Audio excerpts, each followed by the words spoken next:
రాసిన ఎవరో సహోదరుడు తన పేరు కూడా రాశాడు. బహుశా ఇది వేరే పేరు తప్పుగా రాసుంటే ఇలాంటి విలువైన సమయాన్ని ఇలాంటి వేస్ట్ క్వశ్చన్స్తో మీరు సమయాన్ని వేస్ట్ చేస్తే దేవుడికి లెక్క చెప్పుకుంటారు. ఒకవేళ నువ్వు నిజంగానే ఇలాంటి విషయాన్ని నువ్వు ఫేస్ చేస్తే జాగ్రత్తగా విను. ఎవరు అమ్మాయిని ప్రేమించాడట, అమ్మాయి దూరం అయిందట, ఆ అమ్మాయి కొరకు ఏడుస్తున్నాడట. ఇలాంటి విషయాల మీద ఒంటికాల మీద నిలబడి తిడతాను. మళ్ళీ చెప్తున్నా,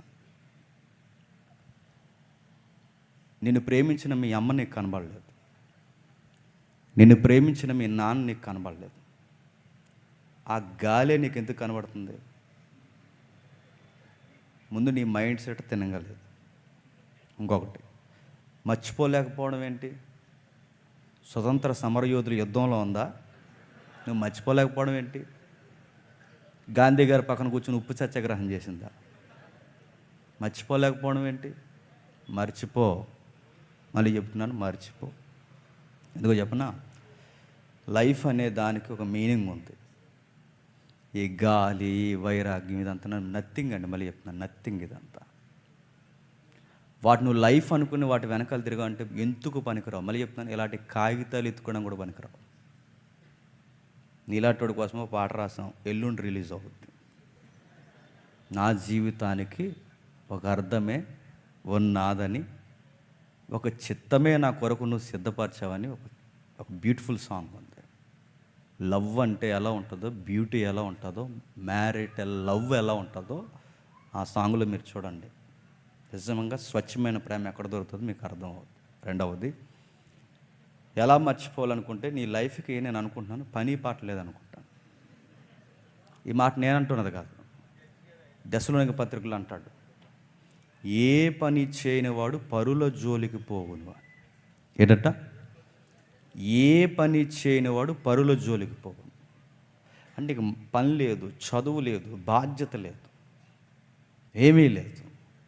ఇలాంటివన్నీ నువ్వు కూర్చొని రాత్రులు ఏడిస్తే అడుగుతున్నాను, నిన్న కన్న అమ్మ నాన్నకి నువ్వు ఇచ్చే గిఫ్ట్ అదేనా చెప్పు?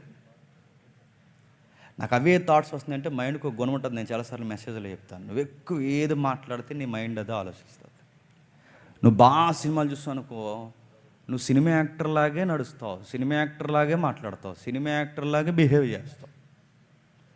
అది ఎక్కువ వాక్యం విన్నావు అనుకో, నీ మైండ్లో ఎక్కువ వాక్యం వస్తుంది. ఎక్కువ ప్రార్థన చేస్తున్నావు అనుకో, ప్రేయర్ చేస్తున్నట్టే కళలు వస్తాయి. ఎక్కువ బైబిల్ చదువుతున్నావు అనుకో, కళలో కూడా బైబిల్ చదివినట్టు ఉంటుంది. అదే ఎక్కువ ఇలాంటి గాలిదాంతో మాట్లాడుకో, గాలిదే వస్తుంది కళ్ళలోకి.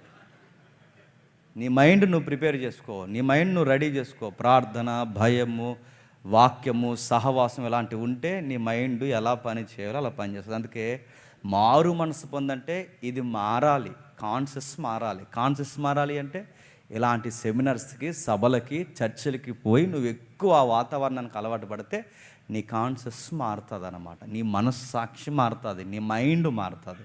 ఎప్పుడైతే మారుతావో అలాంటి థాట్స్ నీకు తగ్గుతాయి. ఎప్పుడో నేను చెప్పాను యూత్ మీటింగ్లో, మన బాడీలో సెక్స్ ఆర్గాన్ అనే ఒక ఆర్గాన్ ఉంటుంది. అది ఎలా దాన్ని అణిసివేయాలి అంటే, అది మ్యారేజ్ వరకు ఎలా అనసాలంటే, నువ్వు ఎంత దేవుని కొరకు వైరాగ్యంగా రగిలితే దాన్ని అంత కంట్రోల్లో పెట్టచ్చు. నువ్వెంత భక్తిహీనంగా ఉంటే అది నిన్ను కంట్రోల్లోకి తీసుకుంటుంది. ఇదే దీనికి గుర్తుపెట్టుకో. ఒకవేళ ఇలా తమ్ముడు ఇంకెలాంటి పర్సనల్ క్వశ్చన్స్ ఏమైనా ఉంటే అడగండి. ఇలాంటి వాటికి మీరు లైఫ్ మీనింగ్ తెలుసుకోవాలనుకుంటే త్వరగా పెళ్లి చేసుకోండి. నేను సీరియస్గా చెప్తున్నాను, పెళ్లి చేసుకోండి. పెళ్ళిలో అన్ని బరువులు, బాధలు అన్నీ అర్థం అవుతాయి. పెళ్లి చేసుకోండి. అప్పుడు లవ్ చేయి ఆఫ్టర్ 3 months తర్వాత. నెక్స్ట్